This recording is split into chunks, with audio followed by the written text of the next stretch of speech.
Copyright disclaimer. Under Title 17 U.S.C. Section 107, allowance is made for fair use for purposes such as criticism, comment, news reporting, teaching, scholarship, and research. Fair use is permitted by copyright statute that might otherwise be infringing nonprofit, educational, or personal use, tips a balance in favor of fair use. Okay, guys, this is from Office oigjustice.gov. I'm assuming that's for Office Inspector General. Department of Justice, Office Inspector General releases report on the Federal Bureau of Investigation's handling of tips of hands-on sex offenses against children.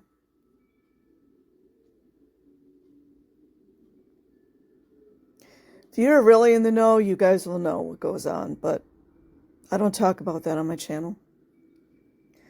Department of Justice, DOJ Inspector General Michael E. Horwitz announced today the release of a report on the Federal Bureau of Investigation's FBI handling of tips of hands-on sex offenses against children.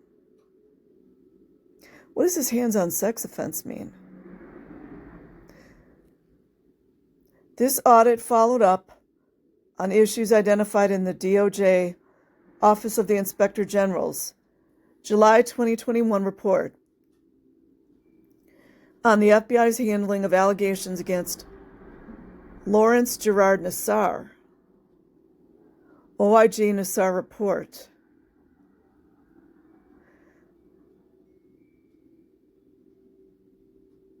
I'm going to keep reading.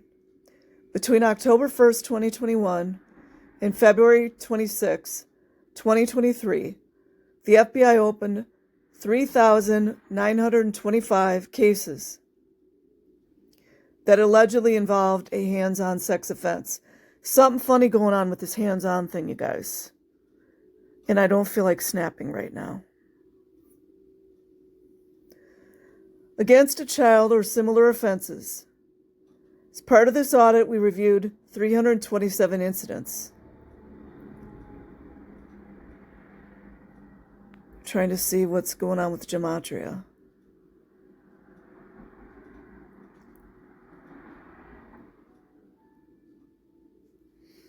Nothing's popping out at me. The DOJ OIG found that further improvements, big surprise, are needed to build upon the FBI's recent changes. Something wonky going on, you guys. What's this hands-on crap? Changes to its crimes against children and human trafficking, CAC-HT program, to ensure it appropriately addresses child sexual abuse allegations. Well, I mean, what is the prosecution percentage of these crimes? Like 3%?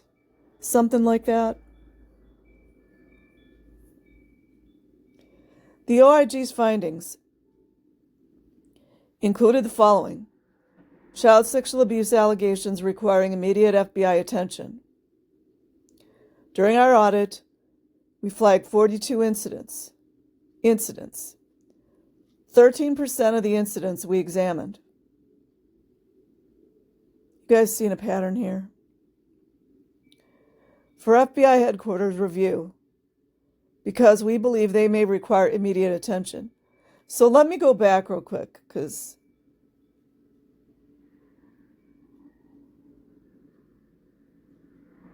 so the FBI opened 3,925 cases. Out of those, they flagged 42 incidents. For FBI headquarters review, because we believe they may require immediate attention.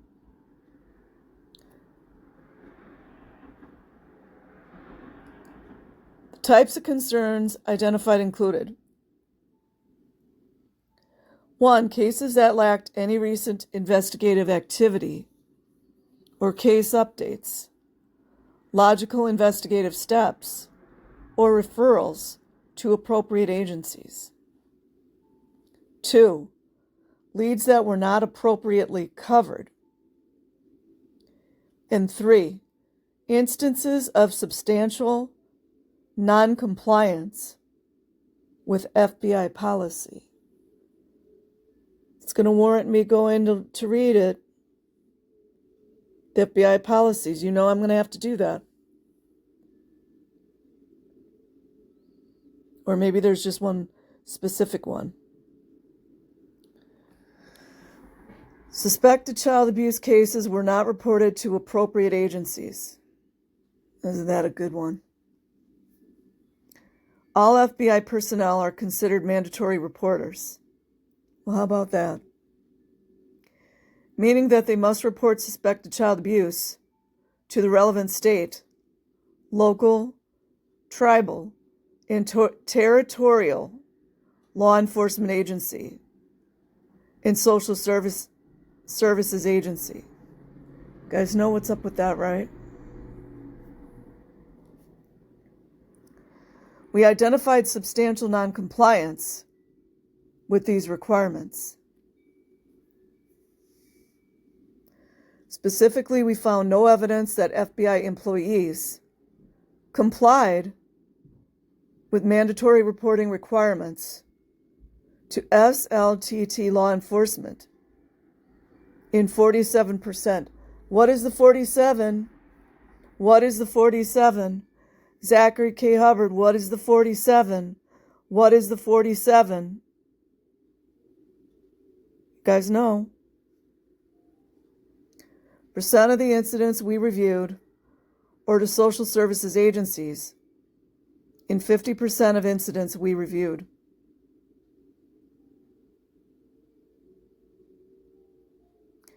Of the reports that were made, we found that only 43% were made within 24 hours, as required by F.B.I. policy. How many times have we heard this one, you guys? Lack of evidence of transferring and responding to hands-on sex offenses. You know what? I got to look at where I'm at here. I got to look it up. I'm going to try not to snap out because I just don't want to right now. Okay, I had to look it up. Hands-on sex offenses is basically what it's saying. So you guys should know what that's leading to, right? Not prosecuting crimes where it wasn't touching the child. You guys know what needs to happen, right? That's all I'm saying. Okay. Responding to hands-on sex offenses in compliance with F.B.I. policy. And by the way, there's so much I want to say, but I can't say everything on YouTube. As you'll notice, child porn continues. And it's very similar to what all we're seeing with the Diddy stuff. And Diddy wasn't the only one doing all that kind of thing. Everything's filmed. You ever notice that those don't get broken up? Must be an MF conspiracy. Since the time of the FBI's handling of the child, it's a good, interesting word, isn't it? Handling of the child sexual abuse allegations against Lawrence Gerard Nassar. I don't know who this dude is. Probably don't want to know. The FBI implemented a new tips management system with additional controls for active and ongoing abuse allegations, issued interim guidance requiring such allegations to be acted upon within 24 hours. We can hope, right? And updated its policy to require verbal contact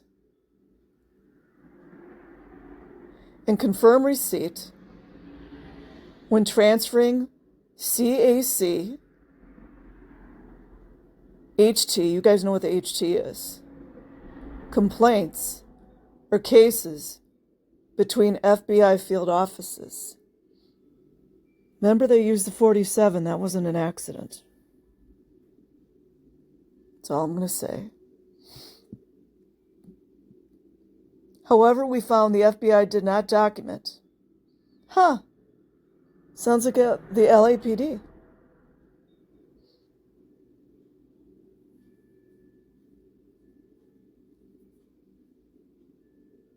Okay, where am I here? FBI did not document and process all allegations in its new system.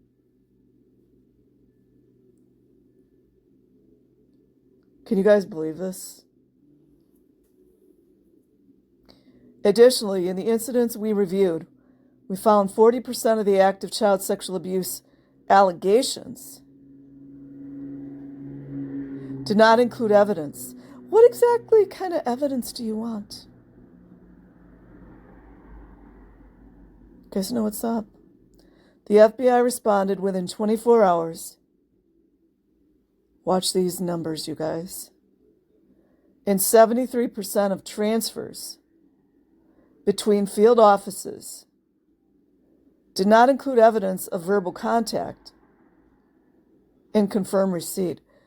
So, okay, if I'm understanding this correctly, people put in complaints about child sex abuse and they never got a call back or an email response, because that's what I'm thinking the confirmed receipt means.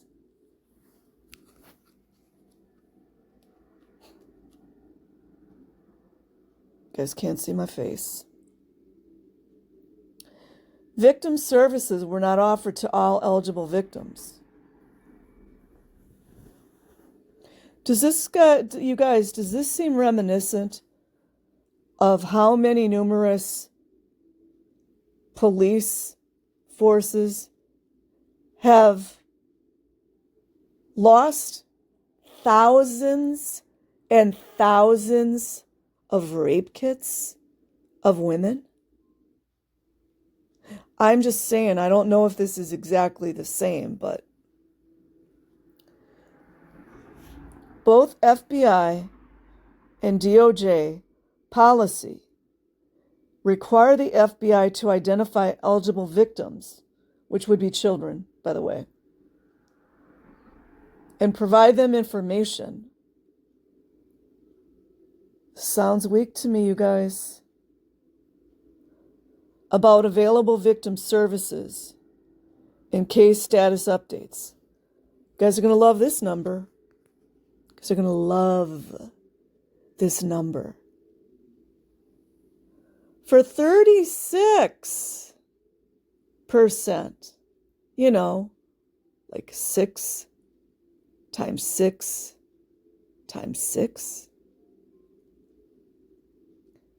of the eligible victims identified during our review, we found no evidence that they received appropriate services or updates.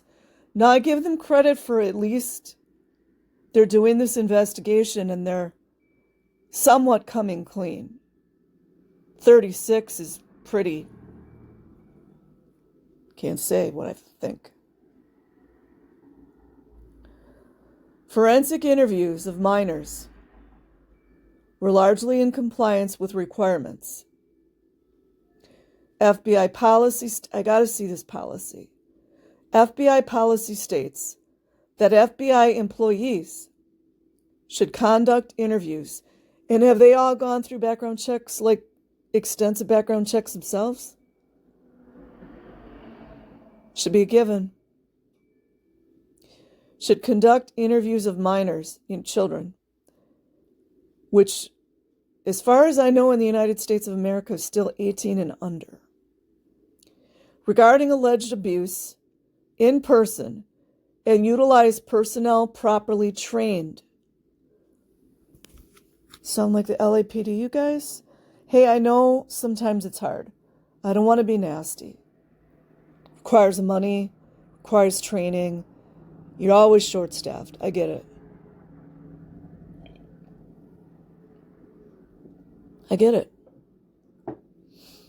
In the relevant interviews we reviewed, we found 95% were conducted by appropriately trained personnel, and 98% were conducted in person. That's good. High agent caseloads, it's just like social work. In its CAC HT program, we identified agents in the FBI CAC HT program with high caseloads. It's just saying this, which can affect an agent's ability to immediately respond to incoming allegations. The number of CAC HT allegations received by the FBI has increased over the past several years, and FBI officials cited resources they always do, not just FBI. And I get it. It takes money. It takes personnel. Totally understand that. Over the past several years, and FBI officials cited resources as a significant challenge for the FBI's CAC HT program. Maybe you can get some of that LA money.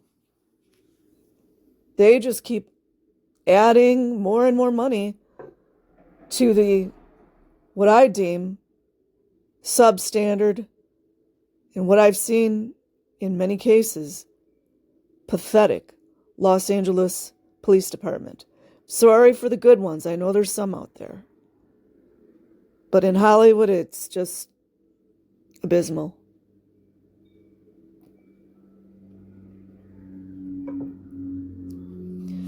Non-compliance, with CAC HT program policies and procedures indicates need for additional training. Yeah, we always hear that. I get it. I do. I understand. I do understand that. We identified non-compliance with established policies and procedures in several areas we tested. Additional training in the FBI's CAC HT program is needed to improve compliance in these areas. The DOJ OIG made 11 recommendations to improve the FBI's management of its CAC HT program. The FBI concurred with all 11 recommendations. 11 is a significant number, too. Prior to today's release of the report, the FBI took corrective action on 2 of our recommendations, and we have closed those recommendations.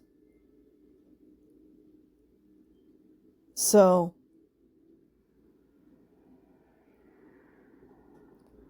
I've got a lot of thoughts. I can't share them online. I will leave a link in the description box. Like and subscribe if you choose. Otherwise, have an amazing day or night, wherever you are. It's not that I can't choose. I'm just opting to not choose to share what I think.